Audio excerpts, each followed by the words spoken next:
Hello दोस्तों, हमारे channel में आपका स्वागत है। आज के टॉपिक हम लोग का है घनमूल। कैसे हम लोग ट्रिक से एकदम फटाक से हम लोग घनमूल कैसे पता कर सकते हैं, जो ये घनमूल का क्या घन हो सकता है, ठीक ना। तो इसके लिए हमको सबसे पहले जानना ज़रूरी है कि 0 से 10 तक का मतलब घन क्या होता है, ठीक ना। जैसे 0 का घन क्या होता है 0, 1 का घन क्या होता है 1, 2 का घन कितना होता है 8, 3 का घन क्या होता है 27, 4 का घन कितना होता है 64, 5 का घन कितना होता है 125, 6 का घन क्या होता है 216, 7 का घन क्या होता है 343, 8 का घन क्या होता है 512, 9 का घन क्या होता है 729 और 10 का घन क्या होता है 1000, ठीक ना। तो इसमें हम लोग को सबसे पहले याद रखना है जो कौन सी 3 का अगर घन है तो इसका इकाई में क्या है 27 है, यानी इकाई में क्या है 7 है। तो इसका इकाई का अंश सबसे इम्पोर्टेंट है, जो हम लोग को इकाई याद रखना है, ठीक है, ठीक ना। जैसे हमको घनमूल निकालना है इसका 125 का, ठीक ना। तो हम यहाँ पे 5 है, तो इधर का हमको कोई चीज़ का ध्यान नहीं देना है, हमको सबसे पहले ये चीज़ का ध्यान देना है, जो इकाई में क्या है 5 है। तो हम सबसे पहले देखेंगे जो कौन सी संख्या का घन का इकाई में 5 होता है। जैसे देखिए 5 का इकाई में क्या है 5 है और दूसरे का किसी का है नहीं है, यानी क्या हो जाएगा इसका 5 और ये 2 जो है ये कट जाएगा, यानी ये 5 का इसका घन 5 हो जाएगा, ठीक ना। उसी प्रकार मान लीजिए मेरा है 343, ठीक ना। इसका हम लोग को पता करना है, जो इसका घनमूल निकालना है, ठीक ना। तो इसका घनमूल क्या होगा, तो सबसे पहले हम देखेंगे जो इसका इकाई में क्या है 3 है, तो हम देखेंगे कौन सी संख्या का इकाई में 3 होगा, मतलब किसका घन का इकाई अंक में 3 होगा। तो यहाँ पर हम लोग देख रहे हैं जो 7 का इकाई अंक में क्या है 3 है, तो ये किसका घन हो जाएगा 7 का घन हो जाएगा, ठीक ना। तो उसी प्रकार हम लोग 3 अंक से बड़ा अंक का घनमूल निकालने के लिए हम लोग जैसे कि यहाँ पे हम लोग का क्या है 17, 28, 8, तो हम लोग क्या करेंगे ये इकाई में हम लोग का क्या है 8 है। तो सबसे पहले हम देखेंगे जो कौन सी संख्या का इकाई में 8 है। तो इसमें देखिए क्या है 2 का इकाई अंक में क्या है 8 है, तो ये यहाँ लिखेंगे 2 और ये 2 अंक हम लोग क्या करेंगे काट देंगे, इसमें 2 अंक काट दिए, तो यहाँ क्या बचा हम लोग का 1 बचा। अब ये देखेंगे 1 किसका घन है, ठीक ना। 0 का घन है नहीं है, 1 है यहाँ, तो 1 का घन क्या है 1 है, तो यानी हम लोग का ये किसका घन है 12 का, ये इसका घन निकालेंगे घनमूल निकालेंगे तो इसका 12 हो जाएगा, ठीक ना। उसी प्रकार मान लीजिए इसका हमको घनमूल निकालना है, ठीक ना। तो हम लोग क्या करेंगे सबसे पहले इसका इकाई अंक देखेंगे, ठीक ना।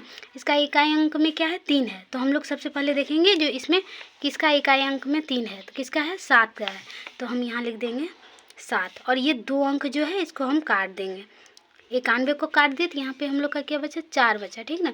तो 4 बचा, तो हम यहाँ चेक करेंगे जो किसका घन है 1 का घन 1 होता है, 2 का घन 8 होता है, 3 का घन 9 होता है। तो ये मतलब हमको ज़्यादा नहीं लेना है, जैसे 4 है तो यानी 2 का घन 8 होता है, 1 का घन 1 होता है, तो हम 2 वाला को नहीं लेंगे, यहाँ 1 और 2 का बीच में आ रहा है, तो हम 2 को नहीं लेंगे क्योंकि 2 का हो रहा है 8, तो यहाँ हम लोग क्या लिखेंगे 1 का लेंगे, यानी 1 का, ये 17 का घन हो जाएगा, ठीक ना।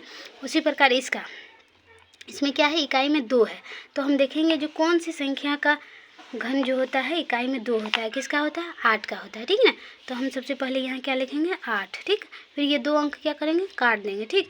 तो यहाँ क्या बचा 5, फिर यहाँ हम लोग चेक करेंगे किसका घन मतलब बीच में है, सबसे कम वाला लेना है, अधिक वाला नहीं लेना है। जैसे कि 1 का घन 1 होता है, 2 का घन 8 होता है, यानी 1 और 2 के बीच में आता है, तो 2 का घन तो बड़ा हो जाता है, 2 को नहीं लेंगे यानी 1 को लेंगे, यानी ये 18 का घन हो जाएगा, ठीक। उसी प्रकार यहाँ है 12, 16, 7, तो फिर 7, तो हम देखेंगे इकाई अंक किसका 7 होता है, तो देखिए इसमें इकाई अंक किसका 7 है, इकाई अंक यानी 3 का, तो यहाँ पे हम लोग क्या लिखेंगे 3 लिखेंगे, ठीक। फिर ये 2 अंक काट देंगे, ठीक, तो हम लोग का क्या बचा 12 बचा, ठीक है। तो 12 में हम लोग देखेंगे जो किसका घन हो रहा है, ये 12 किसका घन है, 2 का घन 8 होता है, 3 का घन 3 या 27 होता है, यानी 2 और 3 के बीच में आ रहा है, 2 का 8 होता है, 3 का 27 होता है, तो 3 का तो अधिक हो रहा है यानी 27 हो रहा है, तो हम 3 को नहीं लेना है, कम वाला हमेशा हम लोग को ध्यान रखना है, कम वाला लेना है। बराबर है तो ठीक है, अगर नहीं आ रहा है तो हमको कम वाला लेना है, तो यहाँ क्या करेंगे 2 लिखेंगे, यानी इसका घनमूल क्या हो जाएगा 23 हो जाएगा, ठीक। उसी प्रकार हम लोग को यहाँ निकालना है, ठीक ना। क्या है 17, 57 और 6 है, तो सबसे पहले 6 देखेंगे, इकाई अंक आप देखेंगे किसका इकाई अंक में 6 है, 6 वाला का इकाई अंक में 6 है, ठीक ना। तो 6 वाला का है, तो हम लोग सबसे पहले इसका क्या लिखेंगे 6, फिर क्या करना है हम लोग को 2 अंक काट देना है, ठीक ना। 2 अंक काट दिए तो क्या बचा 17 बचा। अब चेक करते हैं, 1 का घन 1, 2 का घन 8, 3 का घन 9, 3 का घन 27, तो यानी 27 तो अधिक हो गया, यानी 3 और 2 के बीच आ रहा है, 3 का तो 27 हो रहा है, 3 नहीं लेंगे तो क्या लेंगे इसमें, ये भी 2, यानी ये 26 का हो जाएगा, इसका घनमूल क्या हो जाएगा, 26 हो जाएगा। उसी प्रकार ये इकाई में क्या है, 6 है, तो हम लोग को पता है जो इकाई किसका होता है, 6 का इकाई में 6 होता है, तो ले लेंगे पहले 6, फिर हम इसका 2 को काट देंगे, ठीक ना, तो क्या बचा, 46 बचा। अब 46 हम लोग चेक करेंगे, 1 का घन 1, 2 का घन 8, 3 का घन 27, 4 का घन 4 चौक 16 चौकी 64, तो यानी 4 तो अधिक हो रहा है, 4 और 3 के बीच आ रहा है, ठीक ना, तो 4 तो अधिक हो रहा है, 4 चौक 16, 16 चौकी 64, यानी 4 तो अधिक हो रहा है, तो अधिक वाला नहीं लेंगे, हमेशा हमको कम वाला लेना है, यानी इसका घन 3 हो जाएगा, यानी इसका घनमूल जो है 36 हो जाएगा। तो इस प्रकार घनमूल ट्रिक में देखिए कितना भी बड़ा से बड़ा घनमूल निकालना है उसको आप लोग खाली 1 से 10 तक आप लोग घन याद कर लीजिएगा, तो उसका चुटकी में वर्गमूल निकाल लीजिएगा। Thank you. इस प्रकार के सवालों को हल करने के लिए हमारे चैनल से बने रहें। Thank you. लाइक कीजिए, सब्सक्राइब कीजिए। बाय।